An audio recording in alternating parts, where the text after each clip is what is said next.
Eu estava voltando de uma longa viagem, daquelas que a gente dirige por horas, sem ver nada além da estrada. O sol já tinha se posto, e o céu estava escuro, sem estrelas, como um véu de veludo preto. Foi quando o carro começou a falhar. Primeiro, um solavanco. Depois, outro. O motor tossia, engasgava, como se estivesse perdendo o fôlego. Pisei no acelerador, mas ele mal respondia. O painel piscou e apagou. Silêncio. Peguei o celular. Sem sinal, claro. Olhei pelo retrovisor. A escuridão era tão densa que parecia engolir a luz dos meus faróis. A quilômetros de distância de qualquer cidade, a única opção era seguir em frente, torcendo para que o carro aguentasse mais um pouco. E ele aguentou. Por uns 200, talvez 300 metros, antes de morrer de vez. Quando as luzes se apagaram, o mundo ao meu redor mergulhou numa escuridão completa. Foi então que eu vi. À minha direita, meio escondida pela vegetação, uma placa de madeira velha, gasta pelo tempo. As letras mal eram legíveis, mas eu consegui decifrar. Fim da estrada. 200 mirrors. Meu coração gelou. Que tipo de estrada simplesmente acaba? Mesmo assim, a ideia de encontrar qualquer coisa era melhor do que ficar ali, sozinho no escuro. Com dificuldade, empurrei a porta do carro e saí. O ar estava parado, pesado. O som dos grilos era quase ensurdecedor. Andei devagar pela estrada de terra batida e exatamente 200 metros à frente, lá estava ela. Uma casa. Uma casa velha de madeira, com 2 andares e uma varanda comprida. A única luz vinha de um lampião solitário, pendurado perto da porta, cuja chama amarelada tremia, projetando sombras dançantes que pareciam vivas. Minha primeira reação foi de alívio. Alguém morava ali. Alguém poderia me ajudar, talvez com um telefone, um lugar para passar a noite. Respirei fundo e me preparei para descer do carro, que agora parecia tão distante. Mas antes que eu pudesse dar o primeiro passo em direção à varanda, eu ouvi um sussurro, carregado pelo vento leve que começou a soprar. Ele chamou meu nome, com clareza, como se a pessoa que estivesse lá dentro soubesse quem eu era. Como se já estivesse me esperando. Um calafrio percorreu minha espinha. Mas o que mais eu poderia fazer? Voltar para o carro quebrado no meio do nada? Ignorar a única chance de ajuda? Com o coração martelando no peito, decidi ir até a casa. A varanda de madeira tinha 3 degraus.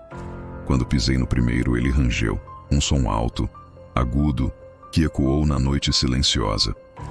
O segundo degrau rangeu ainda mais. E o terceiro parecia gritar em protesto. A porta da frente, uma peça pesada de madeira escura, estava entreaberta. Uma fresta de escuridão convidativa e, ao mesmo tempo, aterrorizante. Empurrei-a devagar. Ela se moveu sem fazer barulho. Lá dentro, a primeira coisa que notei foi o cheiro. Poeira. Muita poeira, cobrindo cada móvel, cada centímetro do chão. Mas, misturado a isso, havia um cheiro forte de cera derretida, de vela recém-apagada. A luz do lampião da varanda mal iluminava o hall de entrada. Na parede à minha esquerda, havia uma coleção de quadros de família. Retratos antigos, em preto e branco e sépia. Mas algo estava errado.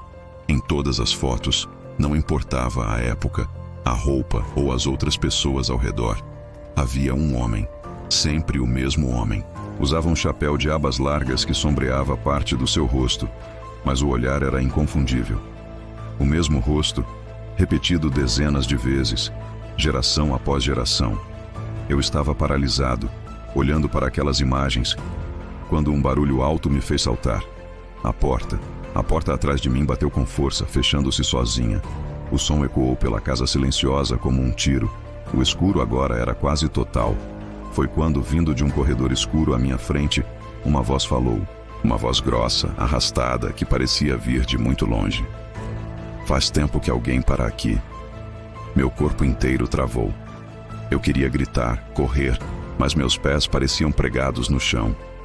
A voz não parecia ameaçadora, mas havia algo nela. Algo antigo e cansado. Hesitante, dei um passo em direção ao corredor de onde a voz veio.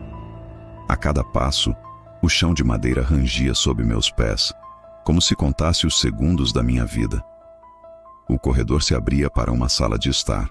No centro, em uma poltrona de couro gasta, um homem estava sentado. Ele olhava para um ponto fixo na parede, imóvel. Era ele, o homem dos retratos. O chapéu estava em seu colo. A pele dele era pálida, quase translúcida, e seus olhos eram vazios, como se olhassem através de tudo. Sem se virar para mim, ele perguntou: "O carro quebrou, né?" Sua voz era a mesma que eu ouvira no corredor. Ele fez uma pausa e acrescentou, quase como um lamento: "Sempre quebra." Tentei responder, dizer que sim, que eu precisava de ajuda. Mas as palavras não saíam. Minha garganta estava fechada, seca. O único som era a minha própria respiração acelerada. Meus olhos correram pela sala e pararam em um relógio de pêndulo antigo, encostado na parede. Ele marcava 3h15, mas os ponteiros não se moviam de forma constante. Eles tremiam, vibravam, como se estivessem presos entre 2 segundos. Foi então que algo bizarro aconteceu. No vidro do relógio, eu vi meu próprio reflexo. Eu pisquei. Mas o meu reflexo piscou 2 vezes. E quando meus olhos se abriram novamente, o homem na poltrona não estava mais lá. A poltrona estava vazia. O chapéu havia sumido. Atrás de mim, houve um clique. O som da porta da frente se destrancando e abrindo outra vez. Mas agora, a luz que entrava não era a do lampião. Era a luz da manhã. E pela porta aberta, eu podia ver a estrada. E o meu carro, estacionado. Vazio. Sem pensar 2 vezes, eu corri. Corri para fora da casa, de volta para a estrada, para a segurança do meu carro. Mas a estrada não era a mesma. Não havia curvas, não havia acostamento, nem os postes de luz que eu me lembrava de ter passado. Era apenas uma linha reta de asfalto que se estendia até o infinito, cercada por uma escuridão impenetrável de ambos os lados. Olhei para trás. A casa ainda estava lá, com o lampião aceso na varanda. Mas não importava o quanto eu andasse para a frente. Ela parecia estar sempre à mesma distância. De repente, o som do motor do meu carro cortou o silêncio. Ele ligou sozinho.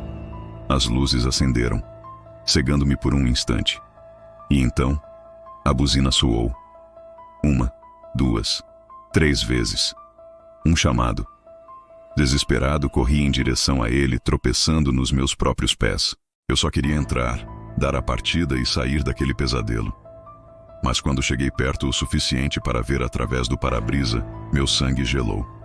Havia alguém sentado no banco do motorista. Alguém me esperando. A pessoa virou o rosto lentamente em minha direção. E eu gritei, porque aquele rosto era o meu. Desde aquela noite, toda vez que a escuridão cai, um carro diferente para em frente àquela casa no fim da estrada. O motorista, sempre perdido e desesperado, vê a luz solitária do lampião. E o homem de chapéu sempre sai para a varanda, olha para o recém-chegado e diz, com sua voz cansada e antiga: "Faz tempo que alguém para aqui."